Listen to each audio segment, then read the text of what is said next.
guys, and welcome back to a brand new video. I'm just gonna go ahead and jump into this because this has probably been, I think, the most requested video on my channel to date, as far as DMs, as far as comments, as far as social media interaction. You guys have been waiting so patiently for this comparison video, and here it is.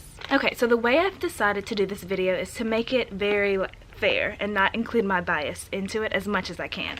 So this is kind of what I mean. These are two amenity kits from the airlines I used to work for. This is a hard body, this is a soft body. What's inside of them is pretty much the same, but I prefer one to the other. I like more than the other, so I'm just gonna kind of show you guys what I mean. And I've never used these kits. Chris does though when he goes on trips. But like inside of this one, you got your what is that? Tissues, toothbrush, toothpaste, a pen, I forgot what was in here. Oh, the little earbuds. And then on the other side, a lip balm and a lotion. And then an eye mask and socks. These are the socks. Okay, so this is the first kit. The second kit, soft case. You've got a coupon for money off, an eye mask, socks, lotion and lip balm, toothpaste, toothbrush inside of this case. There was a pen, I took it out and used it. So I'm saying that to say, and showing this to say, some people might prefer soft case, some people might prefer hard case, some people like purple better, some people like green better, and you can't do anything about it. So that's how I kind of want to make this video, because I feel like if I don't do it that way, it will be too crazy. I also want to throw this out there because people always think the grass is greener on one side, but understand whenever you're doing your research for whatever airline you do decide, whether that be international, whether it be regional, whether it be mainline, private jets, whatever it is, take everything you find on the internet, including what you find here, with a grain of salt. Anytime you're doing your research or anytime you're watching specific YouTubers talk about their process within an airline or their process to get the job, understand that that is their truth and that's their situation. So I know you guys love these videos, I know you guys support it, and I like the fact that you guys do keep this a positive place, but understand, I'm telling you too, don't just take my word as gold. Like, always do your research, always look out there. And I know that for some people this is a form of them doing their research, and I appreciate you finding this video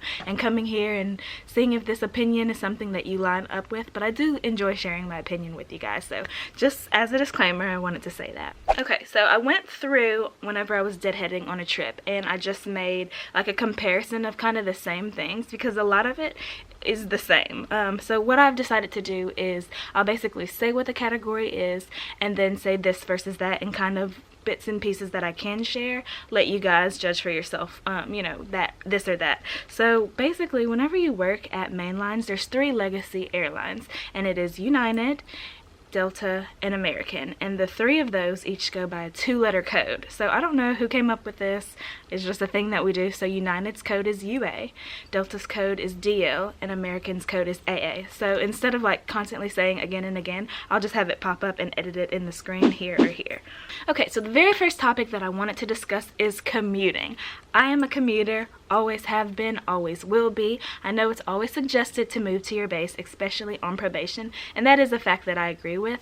But whenever I first started flying, I did not have the funds to actually move to base. I did not have enough money to relocate, so I had to commute. So basically, I've been based in Minnesota, I've been based in Atlanta, I've been based in Washington, D.C., and my next base might be Miami, might be Dallas, I don't know exactly yet. But when it comes to commuting, this is a huge thing for me in my personal situation, because you're basically, commuting is a choice. It's not one of those things where your airline has to get you to work. Whenever you sign up for the job, whenever you're doing all of your research, that is something that is pointed out. So I started off with a seniority-based commuting process, and now I'm in a time-based commuting process. So basically, if someone senior to me came and booked the jump seat or booked for a flight, they would bump me down due to their seniority, because everything is pretty much seniority-based. Whereas now, everyone checks in 24 hours before the flight. If you are literally the most junior person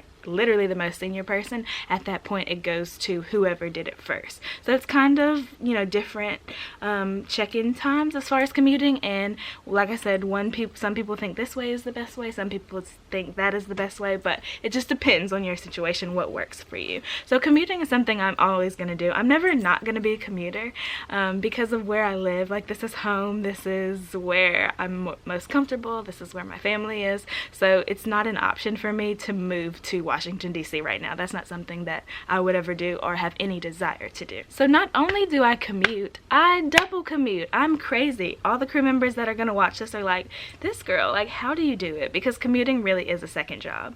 So I used to go from Minnesota to Atlanta, Atlanta to home, which is Louisiana, and now I go from Washington to DC, either DC to Charlotte or DC to Dallas and then home. So I have another option as far as when I commute now, and my commute now, I will say, is easier, but it's not that it's easier because of the flights or something. It's easier now because I understand commuting. Like, I really have wrapped my head around what it means, the commuter policies, which all airlines have commuter policies, how to follow it, how to book flights, how to do everything correctly the right way and give myself enough backup. I personally feel like I've mastered commuting.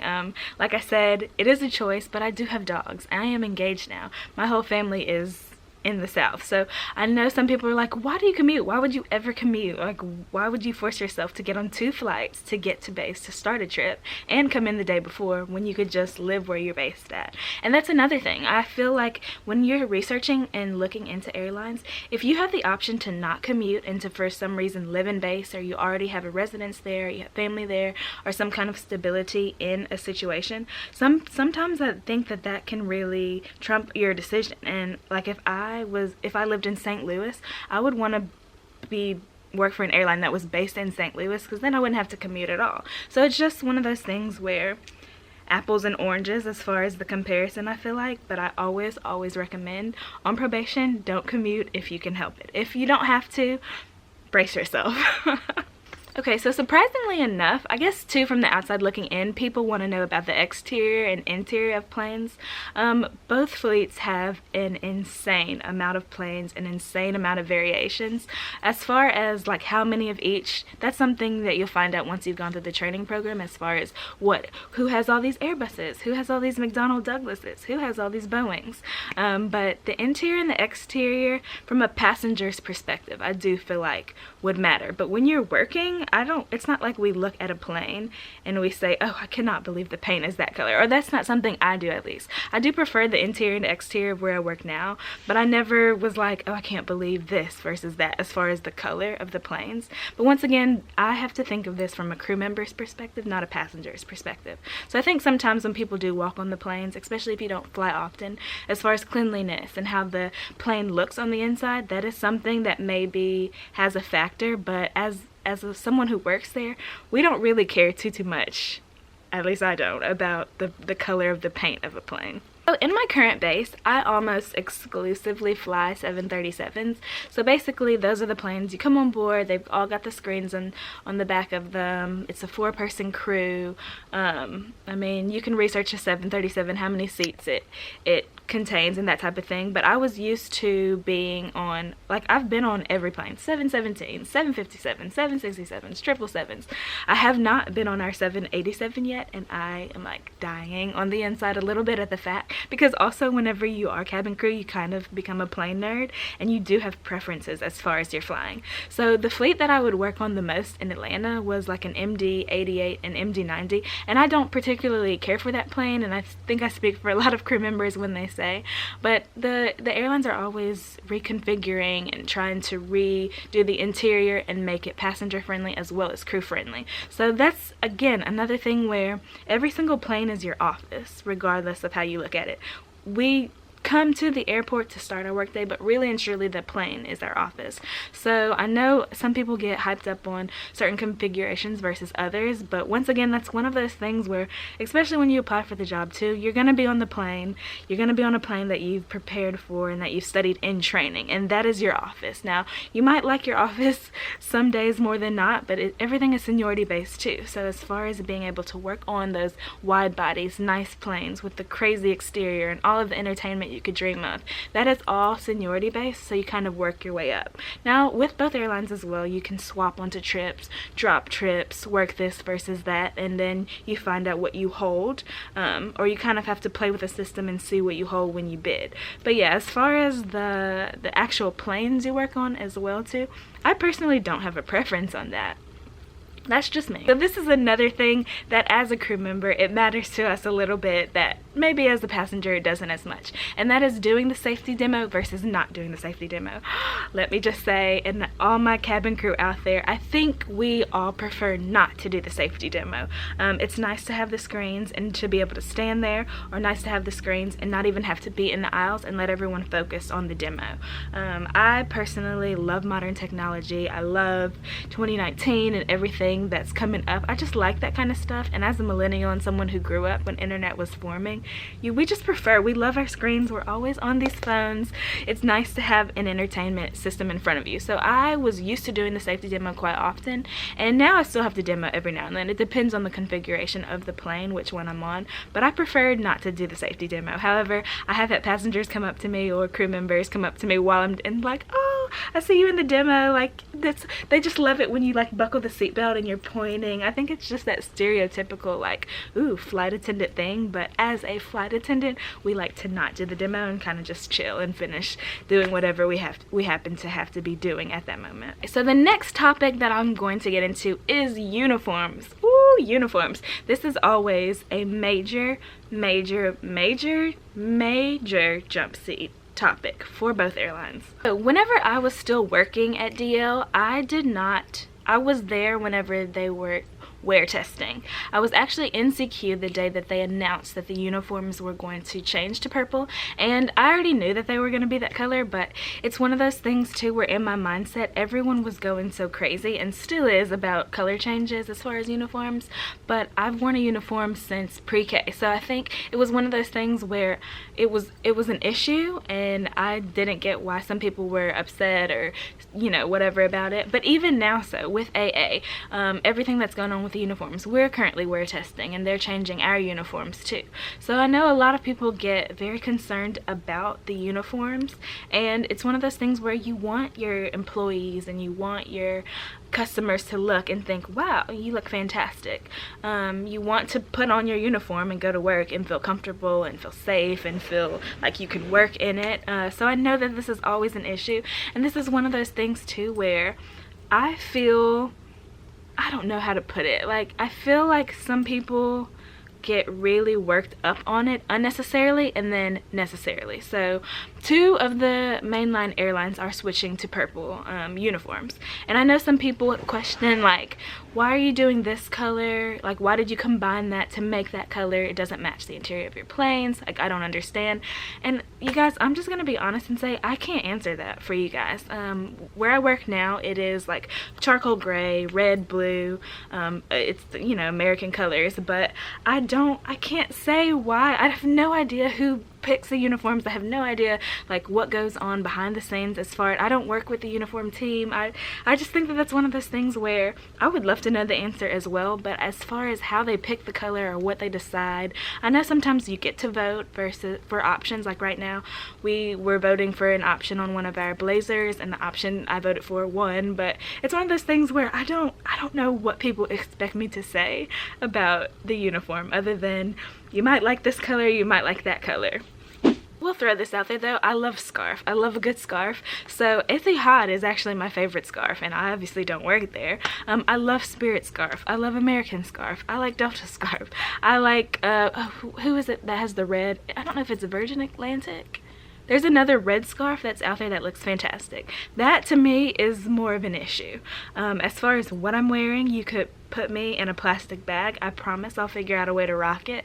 But that's another thing where I feel like it's a small thing in the grand scheme of things to get worked up on as far as who you work for. But once again, some people really care about that, so it just depends on you as a person. So another thing is like being recognized within your airline. Both airlines have a way that customers or your employees can write you up and give you points and say, you know what, you were a fantastic employee, you did a great job. You were a great flight attendant, a great pilot, a great whatever you are within the company, and you can accumulate points and use those to like buy things and stuff like that. So they both do have that, and they both pretty much are the same. So now I've kind of touched on the things that might not be as important or not important, but now it's time to hit on the heavy hitting subjects. So benefits. With both airlines, you do get 401k, health and dental, medical, all those typical things that an employer can provide for you.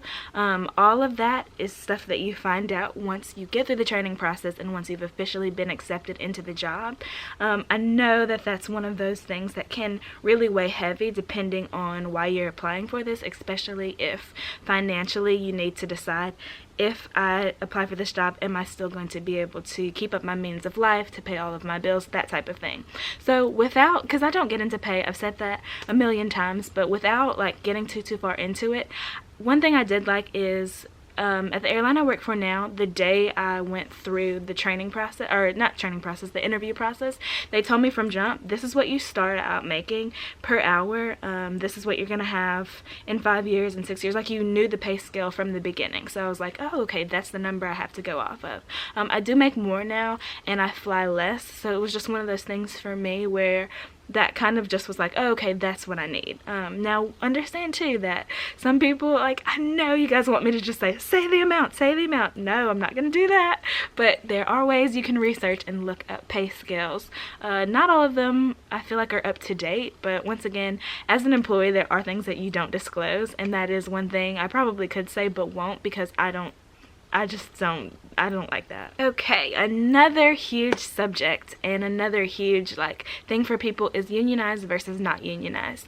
How do you feel about it? What do you think? What is your opinion on that? Okay, so I will say this. My very first base as a flight attendant was a base that it was a former Northwest base. So basically when Delta merged with Northwest, they went through their merger. They had to, you know, find a happy medium for employees that worked at Northwest versus employees that were always Delta, and kind of find a middle ground to please everyone. And that is what I'm going through now. So American has merged with US Airways. They're trying to find a middle ground, get everyone happy, get everyone on the same page. Now, I will say this, because I know people, like, it's so funny to me now, but, you know, it's just one of those things where I'm like, okay. So even though I was based in Minnesota the period of time I was, and it had been all these years later, I still always heard stories about the merger, about how it was when it was unionized, about how this person is now in charge and they came from here versus here. And like now, going through a merger and seeing it, all those stories that I'm hearing now, I'm seeing like in real life and experiencing, you know, everyone that's senior or junior or wherever you are on the totem pole, their opinions, their options on it. And so it's one of those things where even though it had been so much later, it was still an issue. And I just think it's one of those things where I don't know the big picture when it comes to these airlines. Obviously, there are still companies that are in it to make more money and to get their passengers safely from point A to point B. Regardless of what airline you work for, that's what you want, is to get all of your employees and all of your passengers and customers to where they need to be as an airline. People really get very riled up and very passionate about it. And I will say this, because my fiance is a union rep for his company. When he was explaining all of this stuff to me, that, you know, when I was asking him like, oh, they're complaining about this, or they're signing petitions on this, and he really sat me down and like opened my eyes and made me understand it from a different perspective, just because he was a union rep. Okay, so with everything that happened with the government shutdown, that's one of those things more so that opened up my eyes to realize what a union is there for, what they have the potential to do, what they can do. So they're like a person that you call. It's kind of like a middleman or a lawyer that, hey, I have a missed trip, or hey, I have a late sign-in, what do I do? And they kind of navigate you through your work rules and through, you know, what you should do, what you should say, shouldn't say, that type of thing.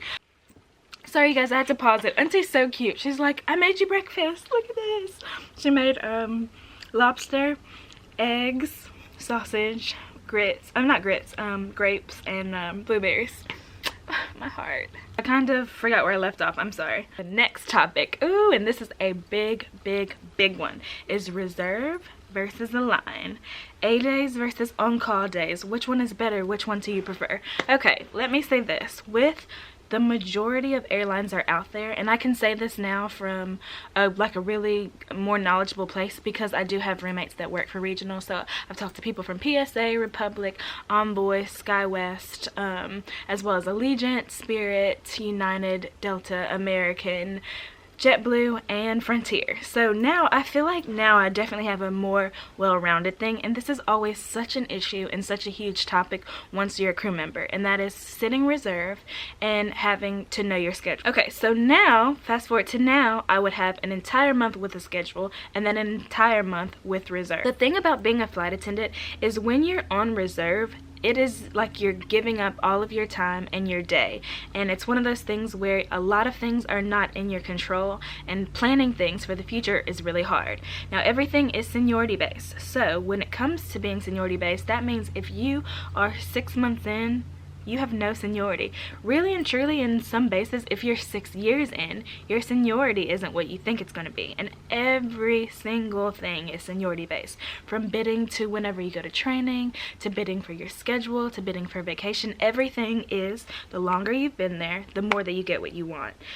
It's just pretty much set in stone. The only way that that kind of can be manipulated a little bit is if you can bid and figure out how to bid within whatever bid system your airline uses and change that around and make it work to your favor. So I know people that are relatively junior in their base or wherever they might be that they really know how to maneuver and bid things and manage to get what they want, versus people that can be really senior and really hold things of this nature and may not get as much as they want because they have to figure out how to make the computer and tell the computer to give them what they want. So this is again one of those topics where, as far as like bid systems or who uses what or who does that, that is something that you find out once you get through the training process, and you have to really experience it and get in there and work with the system and do everything when it comes to bidding to kind of see where you hold or see what you hold. And I know a lot of people too get international, like flying international is the reason why they apply for the job and what they want. They want to work really good trips, be overseas,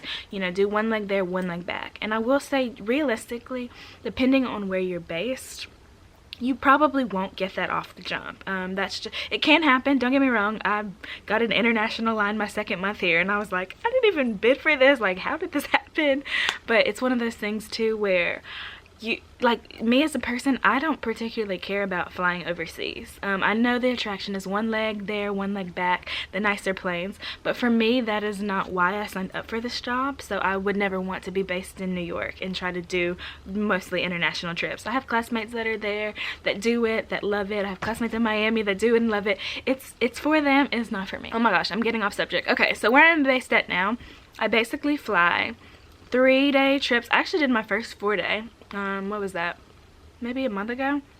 But yeah, I almost always fly 3-day trips or 2-day trips. I hardly ever do turns, and I never do what I would have considered a what was it called? A leanover. And I never do leanovers. So depending on where you're based at, there are trips that you fly a lot.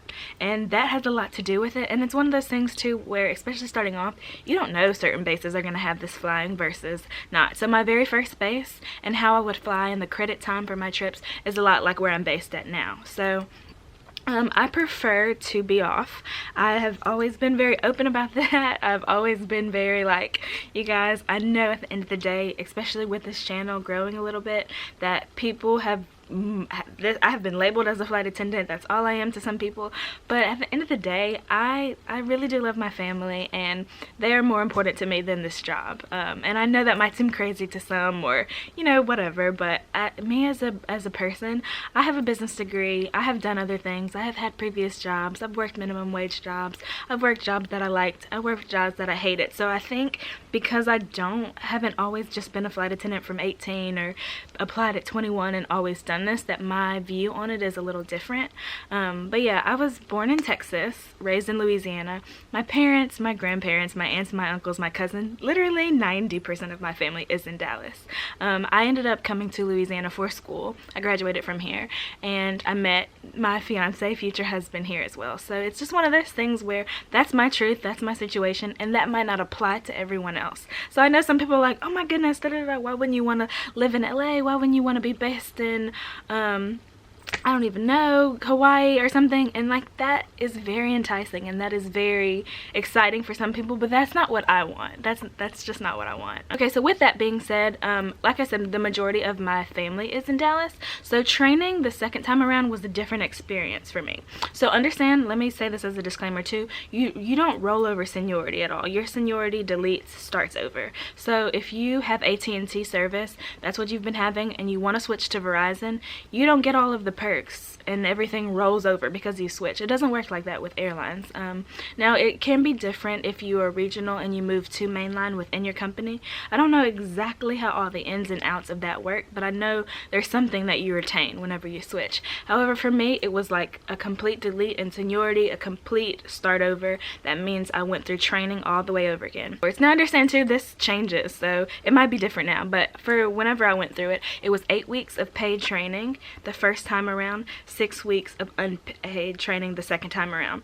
Now the first time, it was you had to pay for all of your own food and everything. Accommodations were giving. The second time, accommodations were giving, all of your food was paid for. This is one of those things too where paid sounds so much better than unpaid, but what I spent on food and just trying to like get little things and toiletries was really, like, to me, having all of my food paid for ended up being better for me, but also too, at that point I was more established. I had money in my bank account, so I went through training the first time broke. Like, you guys, I know I've said it, I'll try to find the video and link it down below, but I was like, if my family knew what my bank account looked like right now during training, they would be so upset with me for not reaching out and being like, Ashley, like, why you don't have to struggle like that. But I'm just such a stubborn person, and so like once I've made up my mind to do something, I just have to get it done. That I was determined to prove that, number one, I could finish the process, and number two, that I could do it without anyone's help. So with that, you know, that's just me. I'm a Scorpio, I'm stubborn. Yeah. Okay, so also the reason why training was like night and day was the first time around, you guys, I went through college, got my 4-year degree, did it. It stressed me out a little bit, whatever. Those 8 weeks, I was so, and I think it was such a culture shock, and so it's so much information, and I was focused on all the wrong things, but I really was just like, oh, I can't, this is too much, whatever. And the thing was, I had classmates that went through it it was a breeze. They loved it. They thought it was easy. They were like, girl, why are you stressing out? Like, this is so simple. And I'm like, is it just me? Like, why is this getting to me like this? I will say both times I had a fantastic roommate. I'm still like, I still love both of them, but the second time around it was different because like I could call my mom and be like, hey, can I come to the house and do laundry? My dad would pick me up to go eat. You know, I had my friends in training that I would hang out with. We would be on the patio, have, you know, happy hour or whatever. It was just like a different kind of vibe for me. Now everyone can't say, oh, your grandparents can come pick you up while they're in training. So that's another thing where that is my situation. That doesn't apply to everyone. So it was a different experience, and it was much more like relaxed for me the second time, just because,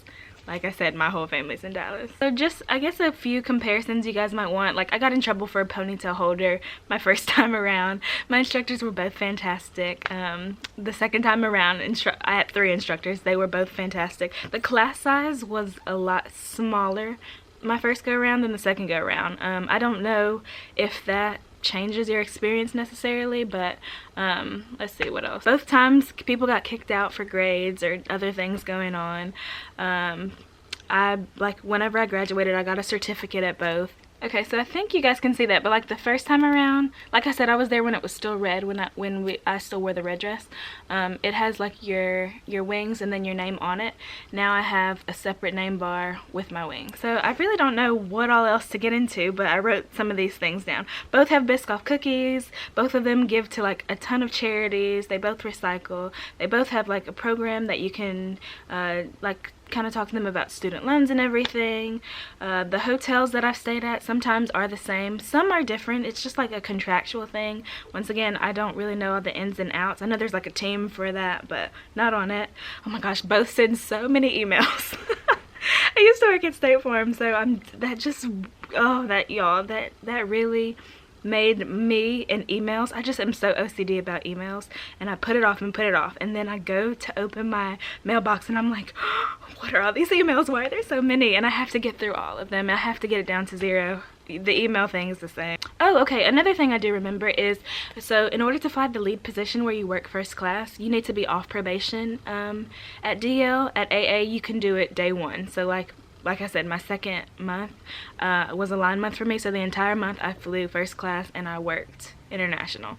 Okay, so one thing that I do like, and once again, this is one of those things where crew to crew, you get it. I like the fact that I can just go to the plane every single time and check in with the crew, and like we talk, we do our briefings or whatever, and versus I used to have to like go down to the lounge and check in with the crew. That's another thing where for some people, I feel like that shouldn't be a determining factor, but I just prefer that because I can just do it on my phone. Another thing is, I love Christmas. Always have, always will. There's old videos, you guys can see me talking about Vlogmas, talking about Christmas time, everything.